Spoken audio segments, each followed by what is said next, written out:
श्रीमद् भागवत कथा। मरने वाले व्यक्ति को भागवत की कथा श्रवण कर लेनी चाहिए। जैसे भोजन करने से पेट अपने आप भर जाता है, ऐसे भागवत श्रवण कर लेने से पूर्वजों का मोक्ष उद्धार अपने आप हो जाता है, हमें कुछ नहीं करना पड़ता। भागवत मोक्षदायिनी है, इसलिए हम हर बार अष्टोत्तर 108 भागवत जी की पोथी आप लोगों के माध्यम से रखवाते हैं, ताकि आप सभी के पूर्वज जो जाने अनजाने में किसी पाप में यदि उलझ गए होंगे तो भागवत महापुराण से उनका उद्धार हो जाएगा। उनका उद्धार होगा तो आपका भी जीवन में काम बनेगा, जीवन में सफलताएं प्राप्त होंगी। पूर्वजों का उद्धार नहीं होता तो जीवन परेशान हो जाता है, उनकी बद्दुआएं हमें परेशान कर देती हैं।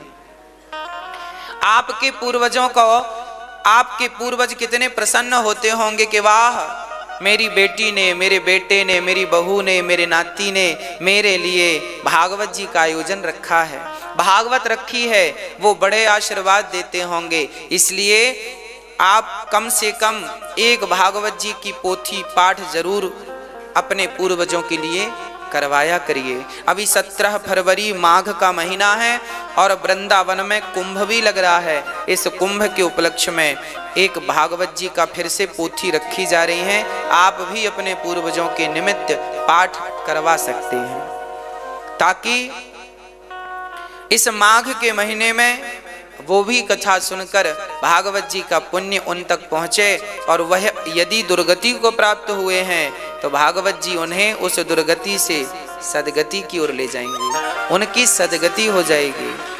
भागवत जी कल्याणकारी हैं। राजा परीक्षित से सुखदेव भगवान, देखिए राजा परीक्षित का भी जब उद्धार कराना था तो उन्हें भी भागवत सुननी पड़ी कि नहीं। किसी को सांप डस ले तो सांप का डसा हुआ व्यक्ति जल्दी से मुक्त नहीं होता, वह मुक्त कैसे होता है? केवल भागवत से। राजा परीक्षित को मरना था कैसे? सांप के डसने से श्राप लगा था कि तुम्हें 7वें दिन सर्प डसेगा। सांप का डसा हुआ जल्दी से मुक्त नहीं होता, इसलिए उनके लिए भागवत है, अर्थात भागवत अंतिम है। जीवन में जब कहीं श्राद्ध करने से भी किसी की मुक्ति ना हो, पिंडदान से भी किसी की मुक्ति ना हो, तब भागवत जी कहती हैं कोई मेरी शरण में आए तो मैं उसका उद्धार कर दूंगा। ये मानवः पाप कृतस्तु सर्वदा सदा दुराचार रता विमार्गाः क्रोधाग्निदग्धः कुटिलाश्च कामिनः सप्त्याह यज्ञेन कलौ पुनन्ति ते। कितना भी बड़ा पतित तो हो, भागवत जी पावन कर देती। सुखदेव भगवान कहते हैं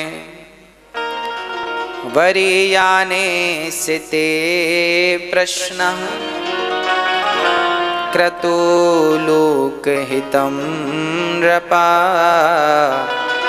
आत्मवित् सम्मतः पुंसां श्रोतव्यादिषु यः परः।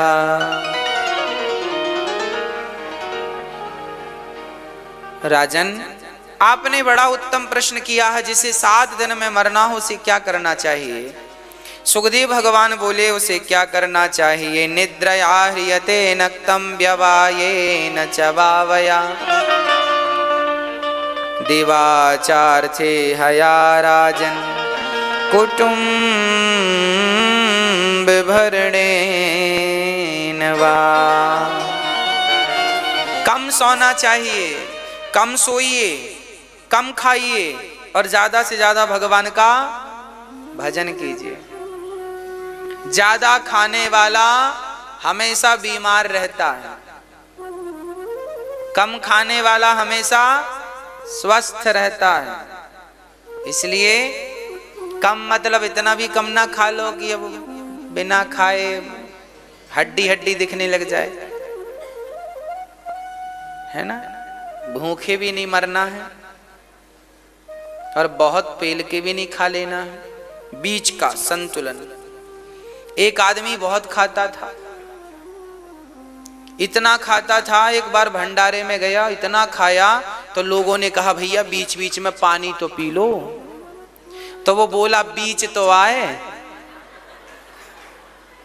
बोले बीच बीच में पानी पी लो, तो वो बोला बीच तो आए, बीच ही नहीं आ रहा उसका।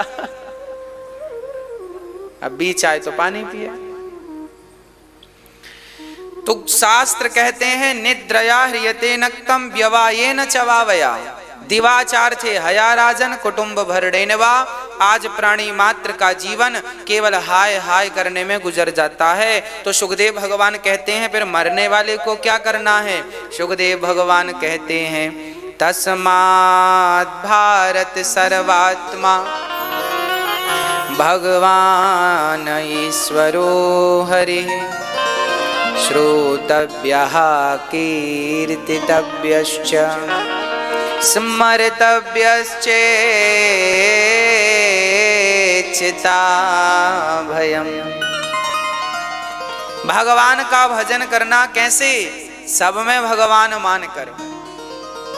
हम सभी को अपनी दृष्टि बदल लेनी चाहिए, हम सभी को अपनी सोच बदल लेनी चाहिए। हम सब में भगवान को देखने का अभ्यास बनाएं। हमें सब में किसका दर्शन करना चाहिए, सब में कौन है? अच्छा मैया आप बताओ, सब में भगवान है या नहीं, कैसे हैं? कोई आपसे कहे कि सब में भगवान कैसे हैं, सिद्ध करके बताओ। आप सिद्ध कैसे करेंगे? आओ अब हम आपको सिद्ध करके बता दें, सिद्ध करके बता दें। हाँ, आपने जो गले में मंगलसूत्र पहना है वो किस चीज का, किस धातु का है? मैं ये बताओ किस धातु का बनता है? सोने का, सोना ही है ना, गोल्ड ही है। अच्छा, कान में आपने बाले पहने हैं वो किस चीज के हैं? सोने के। हाथ में चूड़ी किसी ने सोने की पहनी है तो वो काहे की है? वो भी, हाँ, चूड़ी भी सोने की, हार भी सोने का, बाले भी सोने की, नाक में नथ भी सोने की, माथे पे बिंदिया भी सोने की। सब में क्या है, सब में क्या है? जोर से, सब में सोना है, परंतु सबके नाम अलग अलग हैं कि नहीं? बिंदिया, नथ, चूड़ी, हार, बाजूबंद, पायल, नाम अलग अलग हैं, रूप भी अलग अलग है। पायल का रूप अलग है, चूड़ी का रूप अलग है, बालों का रूप, नाम भी अलग अलग है, रूप भी अलग अलग है, पर सब में एक चीज तो कॉमन है। क्या क्या? हाँ जी, गोल्ड तो सब में कॉमन है। नाम अलग है, रूप अलग है, पर सबके भीतर वही सोना समाया है। उसी प्रकार कहने में तो ये स्त्री जान पड़ती है, देखने में तो ये पुरुष जान पड़ता है। देखने में ये चींटी है, ये हाथी है, ये शेर है, ये कुत्ता है, ये बिल्ली है, ये गधा है, ये चूहा है।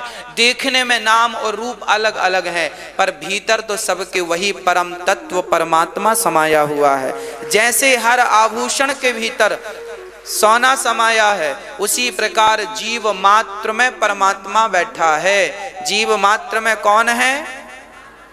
इसलिए जब जीव मात्र में परमात्मा है तो क्यों ना उसको ही देखने का अभ्यास किया जाए।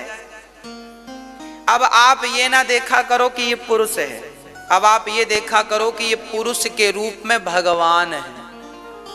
अब आप ये ना देखा करो कि ये स्त्री है, अब ये देखा करो कि ये स्त्री के रूप में भगवान है। ये ना देखा करो कि ये हाथी है, हाथी के रूप में हरि व्यापक सर्वत्र समाना, सब में वही ईश्वर समाया है तो अब ये देखो, देखने की बातें हैं। सबका अपना अपना देखने का क्या होता है मेरी माँ? क्या होता है? क्या बोलो आप? नजरिया। हाँ जी, एक बगीचा था, सुंदर सुंदर गुलाब के पुष्प थे, उसमें पुष्प वाटिका थी, बहुत सुंदर। सड़क के किनारे बड़े 10-20 एकड़ के खेत में सिर्फ गुलाब था, और बड़ा सुंदर वाला गुलाब, बड़ा अद्भुत और बड़ा खिला हुआ गुलाब दिख रहा। वाह वाह, कितना सुंदर। खड़ा आदमी रोड में है और सुंदर सी महक आ रही है, और ऐसा लग रहा है कि स्वर्ग है। गुलाब ही गुलाब, गुलाब ही गुलाब, गुलाब। वहां से एक व्यापारी निकला, तो व्यापारी ने देखा, ओहो गुलाब का बगीचा, ये हमें मिल जाए तो हम बड़ा व्यापार शुरू कर देंगे। व्यापारी ने गुलाब के बगीचे को देखा तो किस नजरिए से? व्यापार के नजरिए से। व्यापारी वहां से सोच कर चला गया।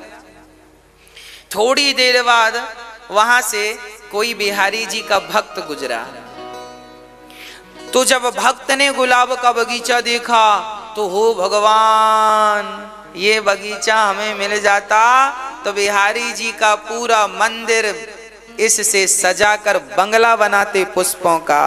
बिहारी जी का इससे क्या करते? श्रृंगार करते। अब समझिएगा, एक ही बगीचे को दो लोगों ने देखा तो दोनों के देखने का नजरिया अलग अलग था कि नहीं? एक व्यापार के नजरिए से देखता है, एक प्रभु के प्यार के नजरिए से देखता है। अब आप ही बताओ कि किसका देखना सार्थक हुआ? हाँ जी, देख रहा है गुलाब को, पर याद किसकी आ रही है? बिहारी जी की, वाह। और दूसरा देख रहा है गुलाब को, याद आ रही है व्यापार की, पैसों की। तो यह नजरिया ही तो है। आपके सामने स्त्री खड़ी है, अब आपके नजरिए में क्या दम है? आप उस स्त्री को स्त्री के रूप में देख रहे हैं या भगवान के रूप में देख रहे हैं? आपके सामने पुरुष खड़ा है तो आप उसे पुरुष के रूप में देख रहे हैं या भगवान के रूप में देख रहे हैं? अरे हम तो कहते हैं ऐसा नजरिया बनाओ मेरी माँ कि सब में तुम्हें वह परमात्मा ही नजर आए, सब में ईश्वर नजर आए। जब पुरुषों को देखा करो तो भगवान को याद किया करो कि उसी परमात्मा ने इस पुरुष को बनाया है। स्त्रियों को देखा करो तो भगवान को याद किया करो कि वही परमात्मा ने इस स्त्री को बनाया है। जिसकी प्रतिमा इतनी सुंदर, वो कितना सुंदर होगा। नाम तुम्हारा पालनहारा, जाने कब दर्शन होगा। जिसकी रचना इतनी सुंदर, वो कितना सुंदर होगा। कोई इतना भी प्यारा होगा, हमने कभी ना सोचा। श्यामल श्यामल सुंदर सुंदर, श्यामल श्यामल सुंदर सुंदर, एक बांसुरी वाला देखा। कोई इतना भी प्यारा होगा, हमने कभी ना सोचा।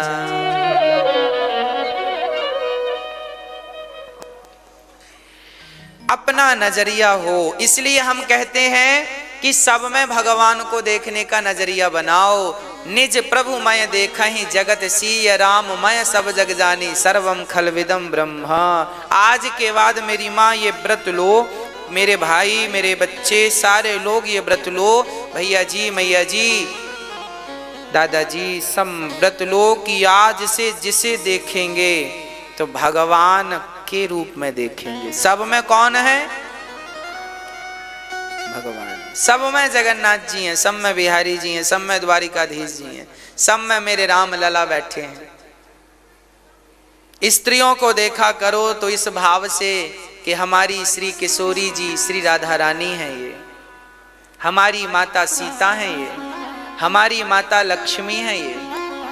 और पुरुषों को देखा करो तो हमारे नारायण हैं ये, हमारे राम हैं ये, हमारे श्री कृष्ण हैं ये।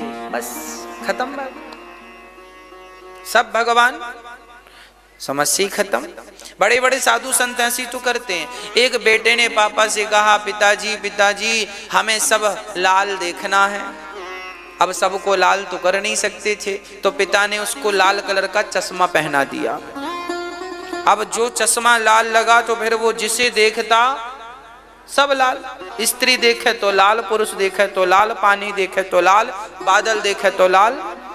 जो दिख रहा था सब कैसा, क्यों दिख रहा है लाल? क्योंकि चश्मा जैसा होगा, अरे दृष्टि जैसी होगी सृष्टि वैसी ही तो दिखेगी। इसलिए दृष्टि में बिहारी जी को बिठा लो तो सृष्टि में भगवान अपने आप बैठ जाएंगे। बिहारी जी को अपनी आंखों में बसा लो। जब बिहारी जी का चश्मा, भक्ति का चश्मा यहां लगेगा तो जो देखोगे सब भगवान है। सुखदेव भगवान कहते हैं, राजन ज्यादा से ज्यादा श्रोतव्यः, कथा सुनो श्रोतव्यः, और कीर्तितव्यश्च, ज्यादा से ज्यादा कीर्तन हमें करना चाहिए। आप लोग अपने घर में कीर्तन करते हैं कि नहीं? आधा घंटा रोज व्रत लो।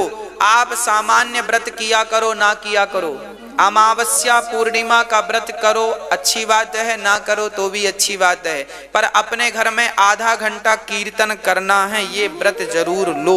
रोज आधा घंटा कीर्तन करना, ये व्रत जरूर, ये व्रत कल्याणकारी है। आधा घंटा कीर्तन जिस घर में होता है उस घर में कलयुग का प्रवेश नहीं होता। कलयुग आंख उठा के भी नहीं देख सकता। इसलिए जहां भगवान, जहां राम तहां काम नहीं, जहां काम तहां राम। इसलिए राम को बिठाइए, अधिक से अधिक भगवान का स्मरण किया करिए, काम करते रहा करिए, भगवान का स्मरण करते रहिए। और जितासनो जितश्वासो जित संगो जितेंद्रियः, जितासनो आसन किया करो, स्थूले भगवतो रूपे मनः संधारये धिया। ज्यादा से ज्यादा योग किया करिए। स्वस्थ रहना है ना तो योग करना पड़ेगा। मेरी माँ प्राणायाम करती हो कि नहीं मैया जी? भस्त्रिका प्राणायाम जरूर किया करिए। बाकी प्राणायाम करो तो अच्छा है, नहीं करो तो ठीक है, पर भस्त्रिका प्राणायाम कैसा है? गहरी सांस भरो, फिर प्रेशर से छोड़ो, फिर भरो छोड़ो, फिर भरो छोड़ो, ऐसे भस्त्रिका प्राणायाम आप करेंगे तो सर्दी भी नहीं होगी, फेफड़े भी मजबूत रहेंगे, लकवा जैसी बीमारियां कभी नहीं होंगी। भस्त्रिका प्राणायाम सबको ही करना चाहिए। मैया आप करती हो? किया करो। पाचन तंत्र भी बढ़िया रहेगा, शरीर स्वस्थ रहेगा। ज्यादा से ज्यादा करो भस्त्रिका प्राणायाम, जितना ज्यादा कर सकते हो, 5 मिनट 10 मिनट 20 मिनट खूब आनंद से करो। ये प्राणायाम सबको स्वस्थ रखने वाले प्राणायाम है। सर्दियों में भी प्राणायाम करेंगे तो स्वेटर पहनने की भी जरूरत नहीं पड़ती, शरीर इतना बढ़िया हो जाता है इस प्राणायाम से। आप स्वस्थ रहें, हम तो यही चाहते हैं। छोटे छोटे बच्चों को शीर्षासन जरूर कराया करो।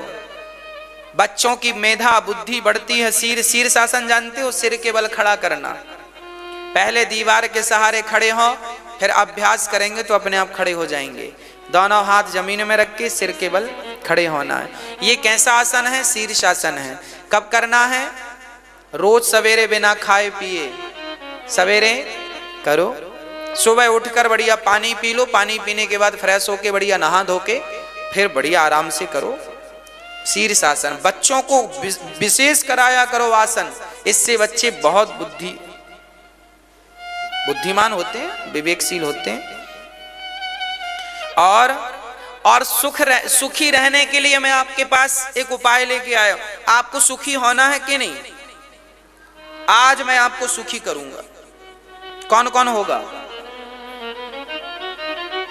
मैं ये आपको सुखी नहीं होना है तो बढ़िया, हम बता रहे हैं आपको। सत्यां क्षितौ किं कसिपो प्रयासैर् बाहौ स्वसिद्धे युपवर्हणै किम। जिसे सुखी रहना हो उसको इन छोटी छोटी बातों का ध्यान देना चाहिए। किन बातों का? जितना विधाता दे रहे हैं उतने में हमें क्या करना चाहिए? क्या करना चाहिए? संतोष रखना चाहिए। जब आवे संतोष धन सब धन धूरी समान। सबसे बड़ा धन कौन सा है? संतोष। इसलिए विधाता जितना दे रहे हैं उसमें हम सभी को संतोष मानना चाहिए। जब जमीन पर लेट जाने से काम बन जाता है तो पलंग खरीदने की क्या जरूरत है। अब एक आदमी था, बड़ा गरीब था, वो सबको देखता था कि सब पलंग में सोते हैं, तो वो बोला हमारे पास भी पलंग होता। तो पलंग लेने गया दुकान, भैया ये पलंग कितने का है।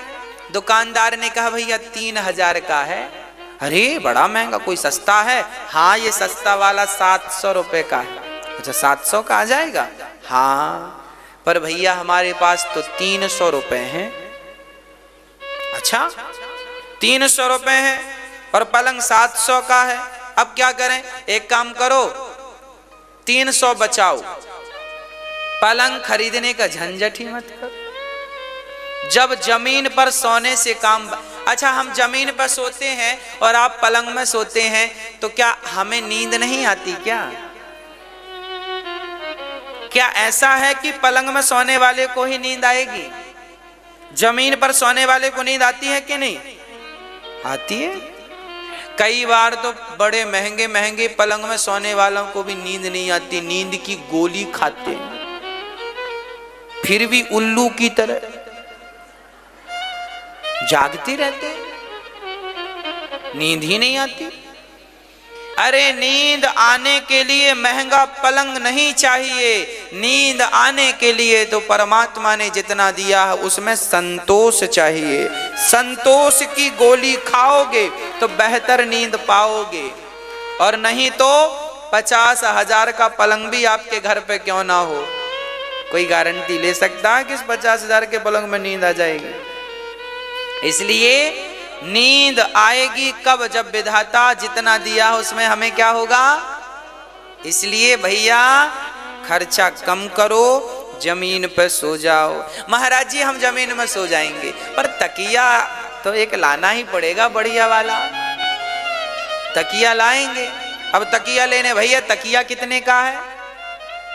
अच्छा वाला लोगे तो 300। अरे 300 का तकिया, तो फिर सस्ता वाला ले लो।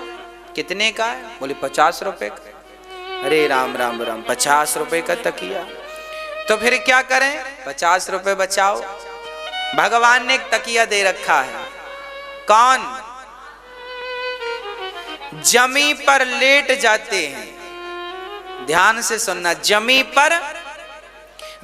पर लेट जाते हैं, सिराने हाथ रखते हैं, हम तो अपना तकिया बिस्तर हमेशा साथ रखते हैं। जमी पर लेट जाते हैं, सिराने। भगवान नारायण को भी कभी देखा होगा आपने, तकिया लगाए देखा है? लक्ष्मी जी पांव दबा रही हैं तो ठाकुर जी ऐसे किए, वो हाथ का ही बल है। इसलिए जीवन में लोगों को देखकर जीवन ना जिया करो कि फलाने के पास गाड़ी है, फलाने के पास बंगला है। अरे है, भगवान करे और रहे, पर आप क्यों अपना संतोष खोते हैं दूसरों को देख देख कर? आप क्यों अपना कलेजा जलाते हैं दूसरों को देख देख कर? आप क्यों दुखी होते हैं दूसरों को देख देख कर? अरे वो जैसा है तुम भी जियो, तुम भी आनंद से रहो। सुखी रहने के लिए धन की बिल्कुल आवश्यकता नहीं है। सुखी रहने के लिए जरूरत है तो केवल संतोष की। यदि मैं 1000 रुपए महीने कमाता हूं और मुझे संतोष है तो बहुत है 1000 रुपए, और नहीं तो 10 लाख रुपए महीने भी कमाऊं और संतोष नहीं है तो 10 लाख भी किसी काम के। संतोष तो है ही नहीं। इसलिए जब आवे गौधन गजधन बाज धन और रतन धन खान, जब आवे संतोष धन सब धन धूरी समान। सारा धन धूल की तरह है। किस धन के सामने? किस धन के सामने मेरी माँ? संतोष। इसलिए विधाता जितना बढ़िया आपको दे रखा है, जितना दे रखा है उसमें आपको केवल 8 जथा लाभ संतोषा, सपने हो नहीं देखहीं पर दोषा। ये संतोष है।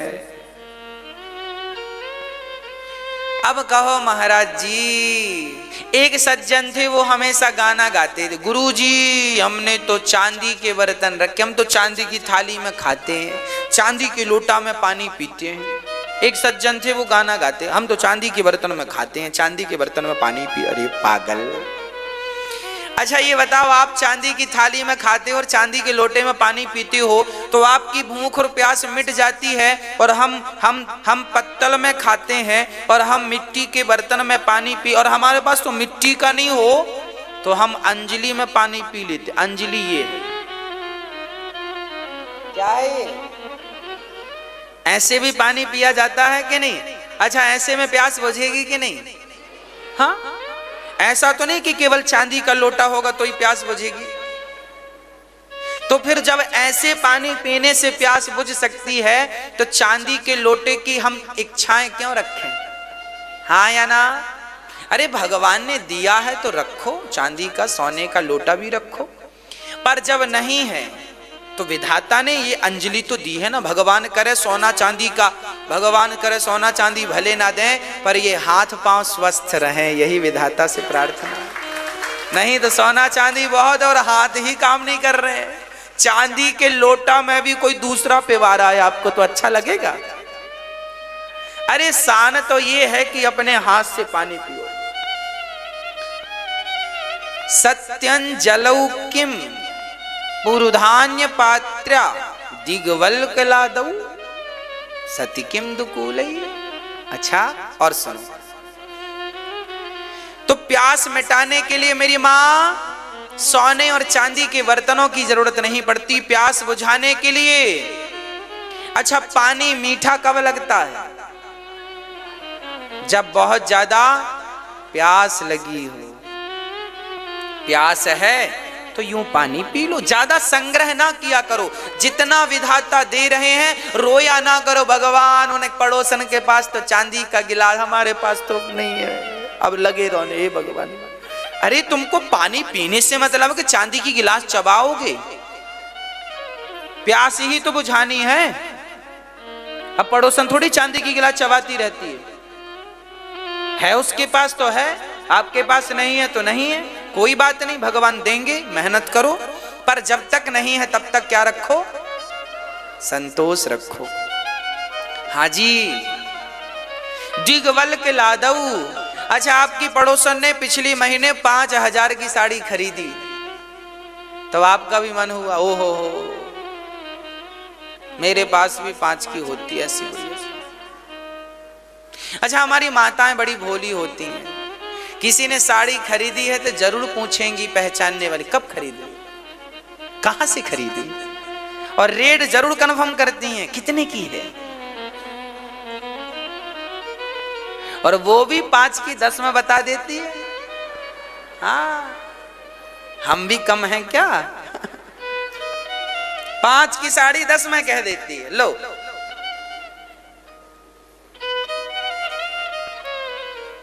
अब तुम्हें ज्यादा ही गरज हो तो जाओ कंफर्म करो भैया कितने की दी है उसको। इसलिए झंझट में नहीं पड़ना चाहिए। अरे हमारी पड़ोसन भगवान करे वो सोने चांदी के तार लगवा के साड़ी पहने, आप भगवान करें सोने चांदी के तार लगवा के साड़ी पहने, अच्छी महंगी करोड़ रुपए की साड़ी हो आपकी, हम तो ये चाहते हैं। पर जब तक नहीं है तब तक संतोष रखो, जब आएगा तो भगवान देखो दिन सबके बदलते हैं। अच्छा गांव में आप बताओ जहां सारे लोग कचरा फेंकते हैं उस कचरा फेंकने के स्थान को क्या बोलते हैं? हाँ? कचरे का ढेरा भी बोलते हैं, घूरा भी बोलते हैं। क्या बोलते हैं? चलिए मैं एक छोटी सी कहावत गांव में सुना था, आज मुझे लगता है कि मैं वो सुनाऊं आपको, पर मैं सोचा कि पहले कंफर्म कर लूं आप मेरी भाषा समझेंगे कि नहीं, तो मैं घूरा उपयोग कर रहा हूं। हमारे गांव में कहते हैं, कहावत है कि घूरों के दिन भी बदलते हैं। घूरे के दिन भी कैसे? ये बात कब मानी गई?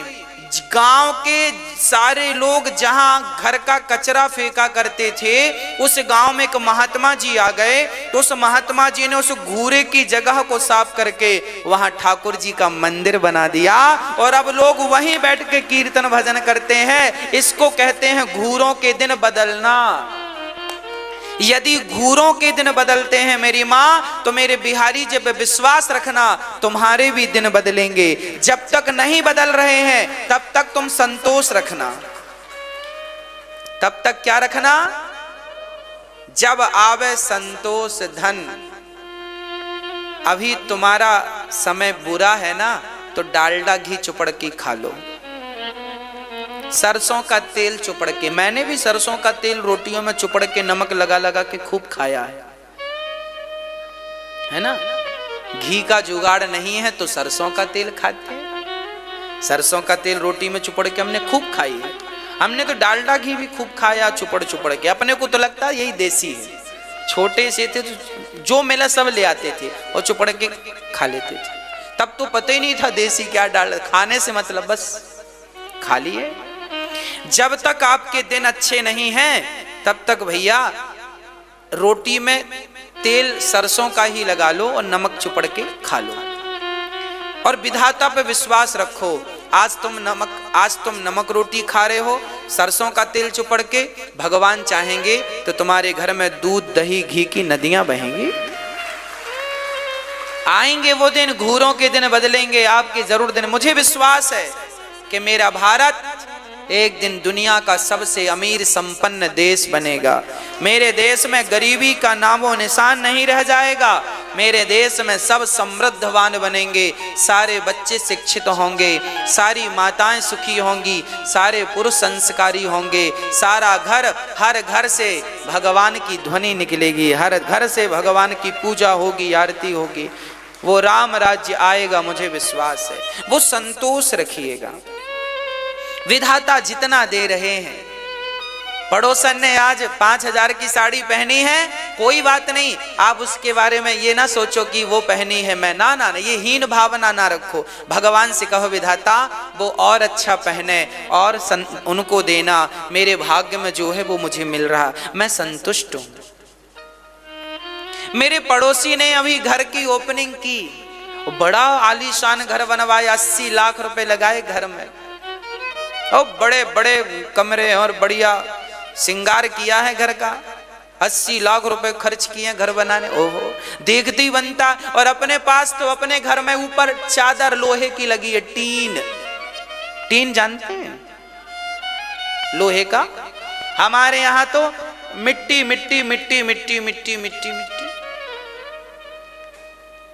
हमारे यहाँ जब घर बना था हमारा, तो हमारे यहाँ इंदिरा आवास योजना का पैसा मिला था।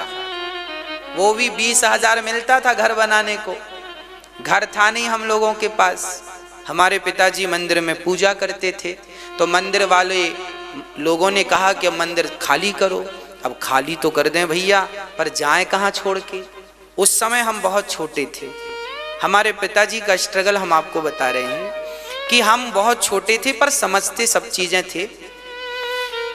तो गांव के लोगों ने कहा चलो मंदिर खाली करो। अब बड़ा दबाव बनाया, राशन पानी सब बंद कर दिया, खाली करो मंदिर। मंदिर में पुजारी थे पिताजी, हम पूजा करते थे मंदिर। कहा चलो खाली करो। तो पिताजी ने कहा भैया अभी उस समय बरसात, सावन का महीना चल रहा था। बोले सावन में कहाँ जाएंगे खाली करके, भाई बरसात में तो चिड़िया अभी घोंसला खाली नहीं करती, कहाँ जाएंगे। तो गांव वालों ने उन लोगों ने कहा जिनका मंदिर था, नहीं नहीं खाली करना पड़ेगा। समस्या तो ये थी कि खाली कर तो दें भगवान, पर गरीबी इतनी थी कि डेरा रखेंगे कहाँ, खाली तो कर देंगे। तो उन लोगों ने सामान निकाल निकाल के फेंक दिया। उस समय हमारे पिताजी ने हमारी माँ के नाम पे 20,000 रुपए इंदिरा आवास का मिला था। तो इंदिरा आवास के पैसे में 5,000 तो घूस देनी पड़ती थी, तो हाथ में आया 15,000। तो 15,000 से एक छोटा सा घर, 2 कमरे, एक रेल के डिब्बे की तरह, वो भी मिट्टी की चिनाई, मिट्टी की ईंट ले आए और मिट्टी की चुनाई, क्योंकि सीमेंट की चिनाई, सीमेंट की जुड़ाई नहीं, इतनी ताकत। 15,000 में कैसा घर बनेगा? तो और ये 2002 और 2003 के बीच की घटना है। तो मिट्टी के ईंट मिट्टी के ऊपर जुड़ाई थी और एक जैसे करके यहां वहां से कर्जा लेके भी छत डल गई, और अभी छपाई नहीं हुई, प्लास्टर नहीं हुआ, और हम लोग रहते थे और आनंद से रहते थे, खुश रहते थे। उस घर में रहे हैं, उस घर में रह के किसी का बुरा नहीं सोचा, ना कभी असंतोष रखा। गांव में सबके पक्के घर थे, अच्छे लोगों के घर थे, अपना जैसा था अच्छा था। हाँ, पर विश्वास था कि यदि नीति और नियत अच्छी है, भगवान के ऊपर विश्वास है, तो बदलेंगे। कहा ना, घूरों के दिन बदलते हैं। ये मुहावरे जो है ना मेरी माँ, कहावत जो है, इनको हमने आजमा कर देखा है। ये कहावतें सब हम पर गुजर चुकी हैं, इसलिए हम कथा आपको प्रैक्टिकली सुनाते हैं, लिखी बात नहीं सुनाते, ज्यादा जो प्रैक्टिकली होती हैं वो सुनाते हैं। तो उस हाल में भी हम प्रसन्न थे, हमारा परिवार प्रसन्न था, माँ प्रसन्न थी, पिता प्रसन्न थे, आज भी प्रसन्न है। तब भी शिकायत नहीं थी भगवान से कि प्रभु तेरी पूजा करते हैं और तूने बरसात में ही बाहर करा दिया। कोई बात नहीं, कोई बात नहीं। एक छोटी सी जगह थी, जब तक, अब वो तो घर से निकल गए, और घर बनने में भी फिर भी 4 महीने तो लगेंगे, 6 महीने। तो 6 महीने फिर एक दूसरी छोटी सी जगह पे पूरा परिवार गुजारा।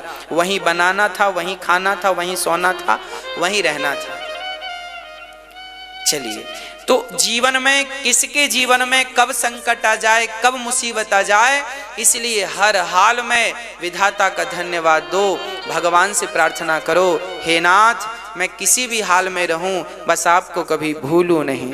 यदि आपने उन्हें नहीं भुलाया तो याद रखना, यदि आपके जीवन में संकट आ रहे हैं तो आप ये समझ के चलिएगा कि वो संकट इसलिए आ रहे हैं कि विधाता आपको मजबूत करना चाहते हैं। विधाता आपको मजबूत करना चाहते हैं, इसलिए ईश्वर कसौटी में कस के देख रहे हैं कि मेरा भक्त कितना कच्चा और कितना पक्का है।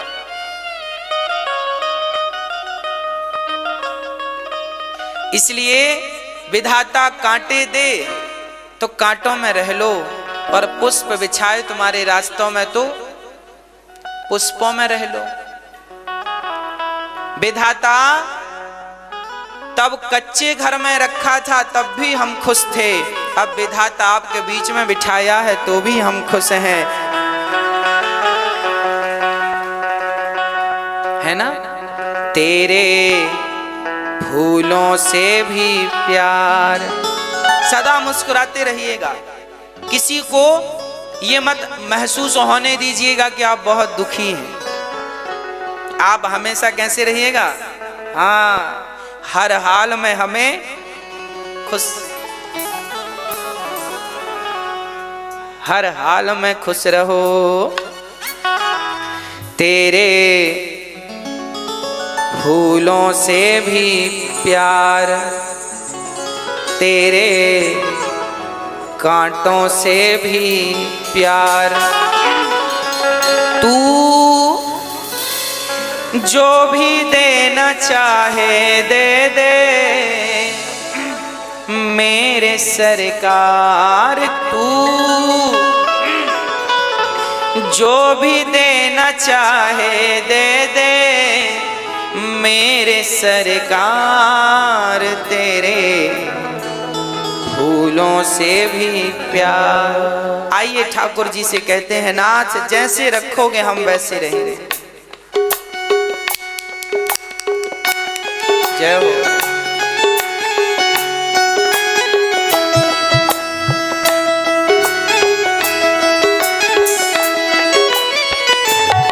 हरि हरि बोल।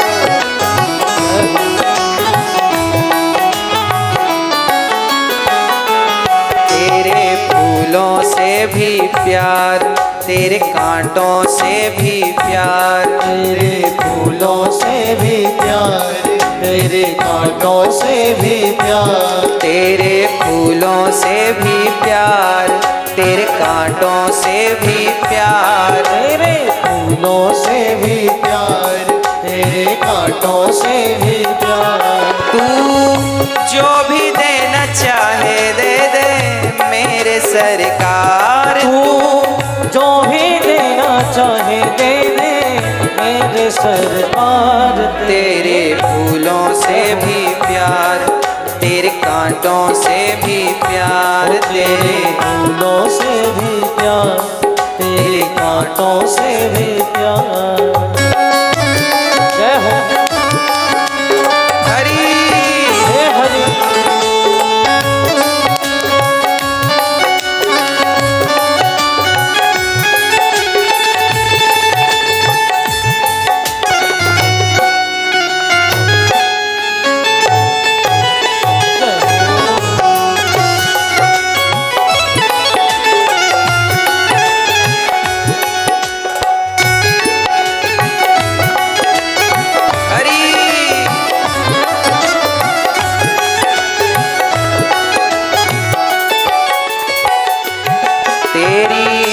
मर्जी में विधाता कोई छुपा बड़ा राज, तेरी मर्जी में विधाता कोई छुपा बड़ा राज। दुनिया चाहे हमसे रूठे तू ना होना नाराज, दुनिया चाहे हमसे रूठे तू ना होना नाराज। तुझे वंदन है बार बार, तुझे वंदन है बार बार, कर ले हमको तू स्वीकार, कर ले हमको तू स्वीकार। तू जो भी देना चाहे दे दे मेरे सरकार, तू जो भी देना चाहे दे दे मेरे सरकार। तेरे फूलों से भी प्यार, तेरे कांटों से भी प्यार।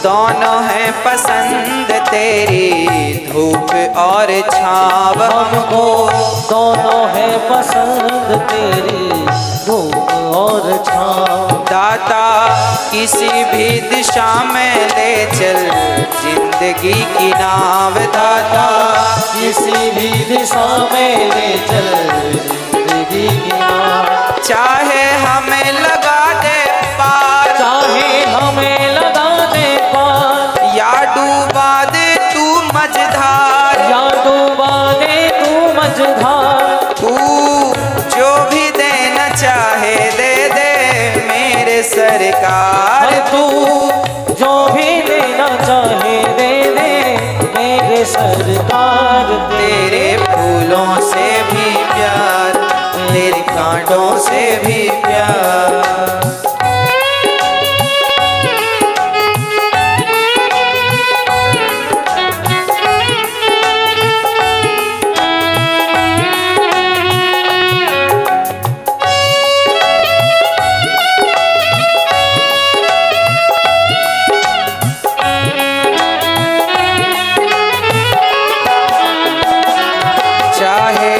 सुख दे या दुख, चाहे खुशी दे या गम, चाहे सुख दे या दुख, चाहे खुशी दे या गम।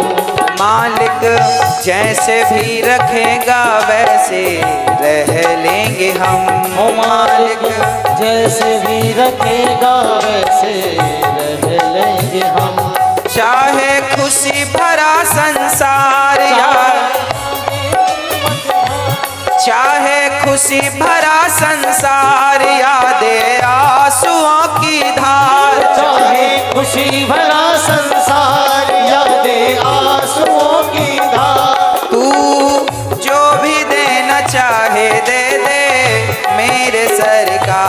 तू जो भी देना चाहे दे दे मेरे सरकार। तेरे फूलों से भी प्यार, तेरे कांटों से भी प्यार, तेरे फूलों से भी प्यार, तेरे कांटों से भी प्यार। तू जो भी देना चाहे दे दे मेरे सरकार। तू जो भी देना चाहे दे दे मेरे सरकार। तेरे फूलों से भी प्यार, तेरे कांटों से भी प्यार, तेरे फूलों से भी प्यार, तेरे कांटों से भी प्यार, तेरे फूलों से भी प्यार, तेरे कांटों से भी प्यार।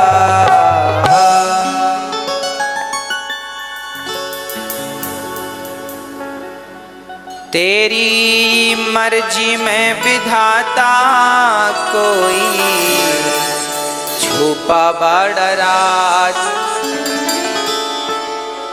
देखो ये भजन हमने आपको सुनाया, इसमें एक लाइन है, जरा इस पर गौर कीजिएगा, फिर मैं इसका अर्थ समझाऊंगा। तेरी मर्जी में विधाता कोई छुपा बड़ा राज। कहते हैं ना, जो होता है अच्छे के लिए होता है। जब हमें गांव के कुछ लोगों ने घर से निकाला था तब हमें लग रहा था हमारे साथ बुरा हुआ, पर देखो परमात्मा जो करते हैं अच्छे के लिए करते हैं। मेरे अंदर वो आज भी स्मरण बना हुआ है कि जब किसी को आप घर से निकाल देते हैं तो उसका दर्द क्या होता है। जब मेरे भीतर ये दर्द था तब फिर मैंने उन माँओं का भी दर्द समझने में देर नहीं लगाई। घर से निकालने वाले के भीतर कितना दर्द होता है, उनका दर्द भी वही जान सकता है जिसको कभी किसी ने घर से निकाला हो। तो मुझे भी घर से निकाला गया था, तो मैं उस दर्द को, उस फीलिंग को समझता हूँ। तो मैं अपनी उन माँओं के दर्द को भी भली भांति समझता हूँ जो दर्द लेकर माएँ वृंदावन आती हैं, जिनके अपने बच्चों ने घर से निकाल दिया है। अब मुझे पता चला कि शायद विधाता मुझे इस दर्द की अनुभूति देने के लिए मेरे साथ बचपन से परमात्मा इस काम के लिए मुझे हर हाल में मजबूत करते रहे, मुझे बनाते रहे, बनाते रहे, बनाते रहे। भगवान ने मुझे माँओं की सेवा के लिए इसलिए चुना है क्योंकि भगवान ने बचपन से मुझे ऐसे ही माहौल में रखा है। तैयारी वैसी भगवान ने कराई। कहते हैं ना, जिसके पैरों में विमाई फटी ही नहीं वो पीर पराई क्या जाने, और जिसने बेटी को जन्म दिया ही नहीं वो बेटी की विदाई क्या जाने। हाँ, तो जिसने खुद कभी, जो खुद अपमानित होता है वही समझ सकता है कि अपमान क्या होता है ना। चलिए, विधाता ने अब हमें मान अपमान को सब भूलकर भगवान का धन्यवाद देना चाहिए कि हे विधाता, आपने जो किया अच्छा किया।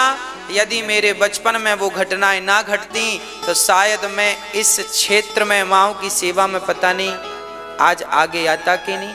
इसलिए विधाता जो करते हैं अच्छा करते हैं। शायद भगवान को मुझे यहाँ बिठाना था। भगवान बिहारी जी इस दास के हाथ से माँओं की सेवा करवाना चाहते थे, इसलिए भगवान ने ये सारी लीलाएं रची हैं। इसलिए इन माँओं की सेवा में, जिन माँओं का अपना कोई नहीं है, आज मेरे पास रोती रोती एक माँ आ गई। आज जीवन में पहला केस ऐसा आया कि माँ को बेटे ने इसलिए घर से निकाल दिया कि माँ तुम बहुत काली हो, दिखने में अच्छी नहीं हो, और उसकी पत्नी बड़ी सुंदर होगी, अच्छे घर की होगी, तो वो बोल दिया, उसकी बहू और बेटे ने ये कह के निकाल दिया कि तुम काली हो, तुम दिखने में अच्छी नहीं हो, इसलिए निकाल दिया। हाँ, अब जब बच्चे घर से निकालते हैं माँ को, तब ये दास समझता है कि उस दर्द, वो दर्द क्या है। शायद आप समझें या ना समझें, पर मैं समझता हूं, क्योंकि मेरे भीतर वो दर्द है।